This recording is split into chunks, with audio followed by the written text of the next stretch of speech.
आज मी आणि रोशन आम्ही मार्केट ना खूप लांब नाहीये, हा मार्केट खूप मस्त आणि काकू वांगे कसा दिला काकू? Hi, welcome back to my channel. तर आज मी आणि रोशन आम्ही दोघं पण जात आहे भाजी खरेदी करायला, म्हणून मी म्हणते की मी कशा प्रकारे भाजी खरेदी करते त्याचा व्लॉग तुमच्यासोबत शेअर करायला पाहिजे। तर हा व्लॉग तुमच्यासाठी आहे, चला तर मग जाऊया।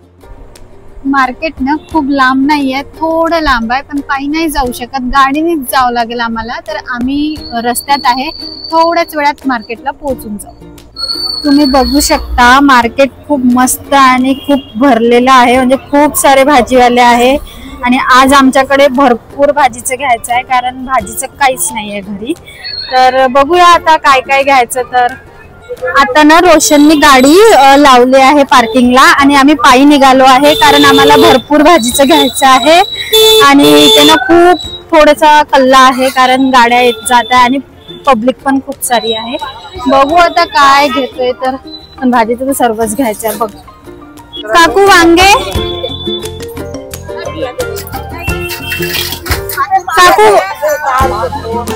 काकू वांगे कसे दिले? खूप जास्त महाग आहे। सर्वात आधी आम्ही आता चवळीच्या शेंगा घेतल्या आहे। आज मी व्लॉगच शूट करत आहे, रोशन घेईल भाजीचं सर्व। विचार केला आता की वांगे पण घेऊन घ्यायचे, कारण वांगे पण नव्हते घरी आणि भाजीचं नाही राहिलं तर वांगे कामात येते करायला। तर वांगे घेतले आम्ही इथे, पण ते ना भाजीवाले एवढे म्हणजे हेकड राहतात, बिलकुल भाव नाही सोडत। गवाराच्या शेंगा 40 रुपये पाव, म्हणजे किती जास्त झालं। रोशन काकडी घेऊन घे, पराठ्यासाठी छान राहील। रोशन तिथली गोबी छान आहे, तिकडली गोबी छान आहे। फुलं घ्यायचे का? तर तो बोलला की नाही, घरीच खूप फुलं लागली। अद्रक घ्यावं लागते, अद्रक नाही आहे घरी, अद्रक मिरची दोन्ही पण घेऊन घे, कारण कुठे पण तेवढंच आहे ना। खूप जास्त विचार होत होता काय घ्यायचं आणि काय नाही, पण वालाच्या शेंगा दिसल्या तर वालाच्या शेंगा म्हटलं घेऊन घे आणि वालाच्या शेंगा घेतल्या। आणि अद्रक पण घ्यायचं होतं, रोशन बोलला समजे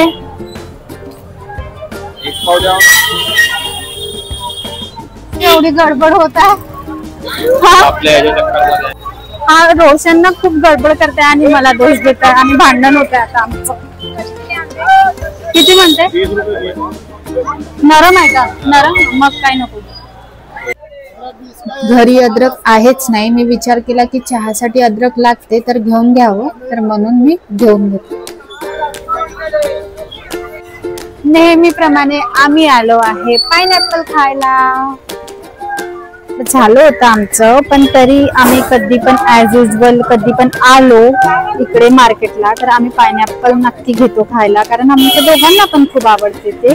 आणि खूप सारं भरपूर सारं भाजीचं घेतलंय, पण खूप सारं राहिलं पण आहे घ्यायचं, कारण मग नंतर खूप विचार पडते की कशाची भाजी करू म्हणून। तर लवकरच घेऊ आम्ही, म्हणजे खूप सारे घ्यायचं, घेऊ सर्वच। इथलं पाइनएप्पलच खातो आम्ही नेहमी आणि खूप जास्त टेस्टी राहते, म्हणून आम्ही नेहमी खातो आणि मला खूप आवडते। Wow, amazing.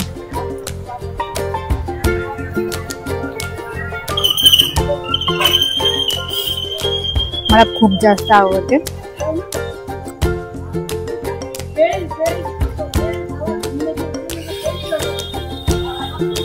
म्हणून आम्ही घेतो खायला आणि खूप अप्रतिम लागते। रोशन बोलला की घरच्यासाठी पण घेऊन घेऊया एक पाइनएप्पल पूर्ण, तर मी बोलले की ठीक आहे चालेल घेऊन घे। तर म्हणून मग एक पाइनएप्पल आम्ही घरच्यासाठी घेत आहे, पण तो बोलला की इथेच कापून घेऊया, घरी नाही कापू पाइनएप्पल, कारण आपल्याला तेवढं जमत नाही, म्हणून मग तिथेच कापून घेतलं आणि घरच्यासाठी पॅक केलं। घरी टमाटर नव्हते, टमाटर घेणं खूप इम्पॉर्टंट होते, तर फायनली आम्ही 2 किलो टमाटर घरच्यासाठी घेतलाय, कारण काही पण करायला टमाटरची मदत लागते, जस्ट लाईक चटणी पण करायला टमाटर लागते, म्हणून आम्ही मस्त टमाटर घेऊन घेतले।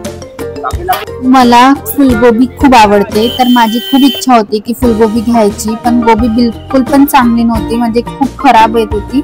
म्हणून हा बोलला की तुला काही इतकं इम्पॉर्टंट आहे का की गोबी घेतलीच पाहिजे? मी बोलले की नाही राहू दे, एवढं काही इम्पॉर्टंट नाहीये, छान, पण नाही घेऊ। तर पण फायनली आम्हाला छान गोबी मिळाली तर मग आम्ही घेऊन घेतली. पोहळं घेतलं, शिमला मिरची घेतली, सांबार घेतलं, म्हणजे बघितलं तर नाही का भरपूर सारं भाजीचं घेतलं आम्ही. तर इतकं काही मग आता म्हटलं गरज नाही आहे की बाजू पण घेतलं पाहिजे म्हणून एवढंच ठीक आहे, एवढं घेतलेलं तेवढं ठीक आहे म्हणून मग आम्ही समोर निघालो. फुलगोबी कशी दिली दादा? दादा फुल 20चा म्हणताय. हा फायनली भाजीचं घेऊन झालंय. काहीच कमी नाही आणि काहीच जास्त नाही असं घेतलंय. आणि खूप काही भाजीचं नव्हतं घेण्यासारखं, म्हणजे मी चॉईस नुसारच भाजीचं घेते जे मला आवडते ते. पण आता यावेळेस चॉईस नुसार नाही घेता आलं कारण जास्त नसल्यामुळे जे होतं त्यातच हॅपी राहावं लागतं मला. पण ठीक आहे, चालेल. आता आम्ही घरी जायला निघालो आहे, रस्त्यातच आहे. बस आता रोडनी आता चाललं जाऊ आम्ही. हा फायनल घरी जातो.